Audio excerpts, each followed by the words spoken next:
My name is Stuart Kanof. I was born and raised in El Paso, Texas. Growing up in the Southwest, I was inspired at a young age by the artwork of the Native American tribes, more specifically their pottery. Their expressive, functional, and naturalistic aspects of their work inspired me to find my own voice in the pottery world. I'm currently finishing up my final semester at UTEP with a BFA in ceramics and painting.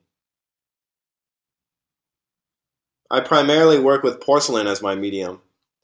I find that porcelain allows me the flexibility to throw and trim anything from these micro pendants all the way up to 10 or 15-pound bowls.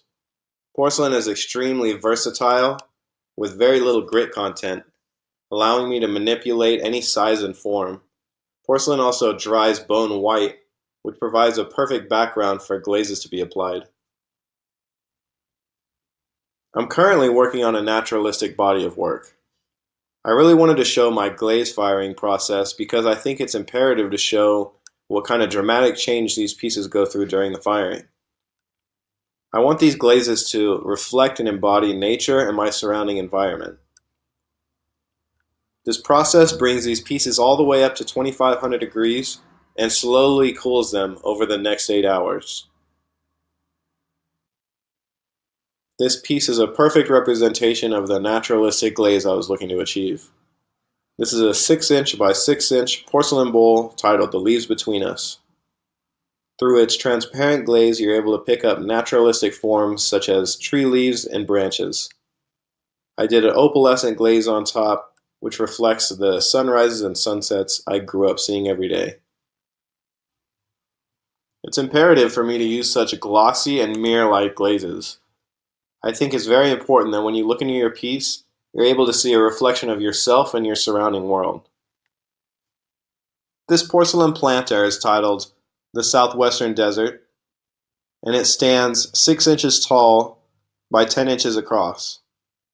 Again, I used transparent glaze, which allows you to pick up the undertones, especially the turquoise colors in this piece. I throw these planters in one piece with the water reservoir connected on the bottom, and then later drill out drain holes. Throwing planters was extremely imperative for this body of work.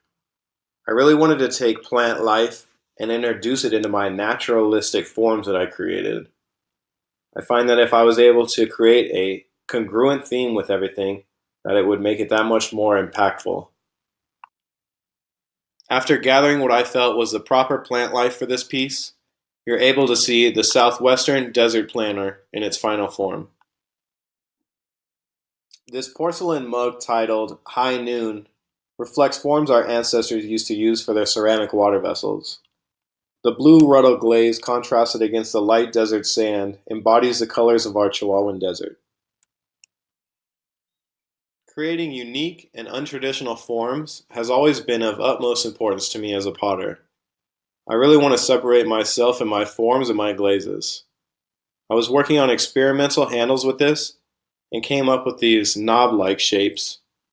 Thrown at extreme high speed on the wheel, I'm able to alter these tiny little forms and connect them later in its drying stage.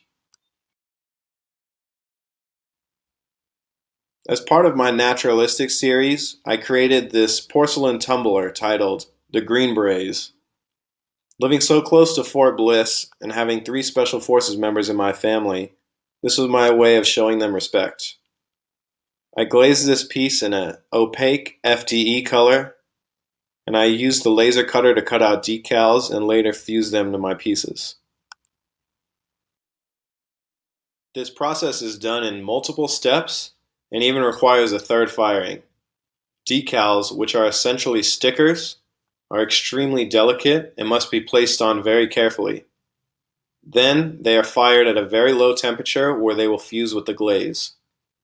I chose to cut out an M4 rifle, which was my father's primary weapon in the Army.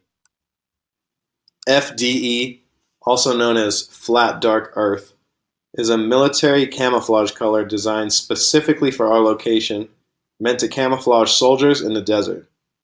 I found this to work perfect with my naturalistic series, and I also added green accents which will reflect cacti and the Green Berets, whom I am paying my respects to.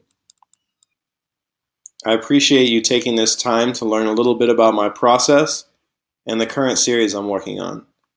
If you'd like to know more or tune in to see the progress, please check out my Instagram account, home_throne. Thank you and have a great day.